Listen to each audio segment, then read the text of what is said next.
ஹரஹர சங்கர ஜெய ஜெய சங்கர காஞ்சி சங்கர காமகோடி சங்கர. ஒரு சமயம் முஸ்லிம் ஒருவர் வாதாட வந்தார். ஆயினும் வந்தவர் நேர்மை எண்ணம் கொண்டவராக இருந்திருக்க வேண்டும். ஏனெனில் அவரது கேள்விகளுக்கு பகவான் பொறுமையுடன் பதிலளித்தார். ஆண்டவனுக்கு உருவம் உண்டா என்று வினாவினார் அந்த முஸ்லிம். உருவம் உண்டு என்று சொல்வது யார் என்று திருப்பினார் பகவான். கேட்டவர் விடவில்லை. கடவுள் வடிவமற்றவர் என்றால் கற்சிலையில் வடிவமைத்து வழிபடுவது தவறுதானே என்று தொடர்ந்தார். யாரும் கடவுளுக்கு வடிவம் உண்டென்று சொன்னதில்லை என்ற அர்த்தத்தில் தான் மகரிஷியின் முதல் பதில் அமைந்தது என்று முஸ்லிம் அன்பர் நினைத்துவிட்டார். ஆனால் ஸ்ரீ பகவான் சொன்னது முழுவதும் சரிதானே. அதன் தாத்பரியத்தை விளக்கும் வகையில் கடவுளை விட்டுவிடுவோம். முதலில் நீங்கள் சொல்லுங்கள், உங்களுக்கு ஒரு வடிவம் இருக்கிறதா என்று எனக் கேட்டார் ஸ்ரீ பகவான். சந்தேகம் என்ன, எனக்கு உருவம் இருக்கிறது. நீங்கள் என் உருவத்தை பார்க்கிறீர்கள். ஆனால் உருவமுள்ள நான் கடவுள் இல்லையே. அப்படியென்றால் நன்றாக உடையணிந்த இந்த எலும்பும் சதையும் இரத்த பிண்டமான பூத உடல்தானே நீங்கள்? ஆமாம், அது அப்படித்தானே. இந்த உடல் வடிவத்தில்தானே நான் என் இருப்பை உணர்கிறேன். ஆகவே இந்த உடல்தான் நீங்கள் என்கிறீர்கள். ஏனென்றால் உங்கள் உடலை நீங்கள் உணர்கிறீர்கள். ஆனாலும் நிச்சயம் நீங்கள் இந்த உடல்தானா? ஆழ்ந்த உறக்கத்தின் போது உடல் இருப்பதை உணர்வதில்லையே. அப்போது இருப்பது நீங்களாக இருக்க முடியுமா?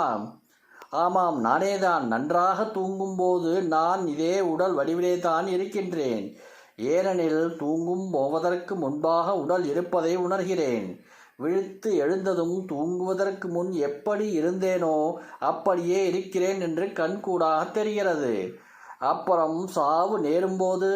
கேள்வி தொடங்கியவர் சற்றென்று பேச்சை நிறுத்தி ஒரு நிமிடம் யோசித்துவிட்டு, அது நான் இறந்து போய்விட்டதாக ஆகிறது.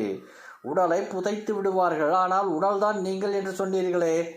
உடலை புதைப்பதற்காக தூக்கிச் செல்லும் போது அந்த உடல் ஏன் எதிர்த்து மறுத்து எழுந்து உட்காருவதில்லை என கேட்டுக்கொண்டு போகாதீர்கள். இந்த உடல் எனது உடைமை. நான் உடுத்தியுள்ள உடைகள் என்னுடையவை. என் குடும்பம், குழந்தைகள் எல்லாம் என்னுடையது. நான் யாவற்றுடனும் இருக்க வேண்டும் என்றல்லவா கூச்சலிடுவதில்லை.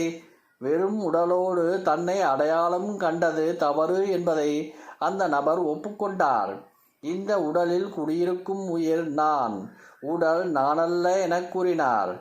அதன் பின்னர் ஸ்ரீ பகவான் அவருக்கு விளக்கினார்.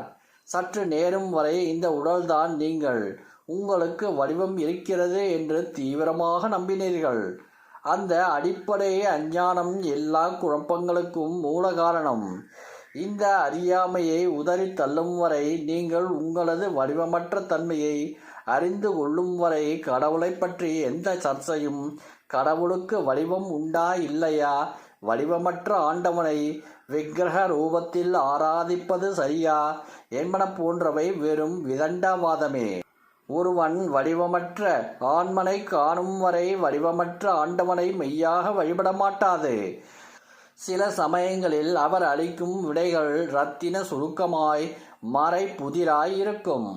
வேறு சமயம் விளக்கமாய் முழுமையாய் அமையும். ஆனால் எப்போதும் கேள்வி எழுப்புவோரின் நோக்கத்திற்கு தக்கவாறு இருக்கும். எந்த பதிலும் அற்புதமாய் பொருந்தும். ஹரஹர சங்கர ஜெய ஜெய சங்கர காஞ்சி சங்கர காமகோடி சங்கர.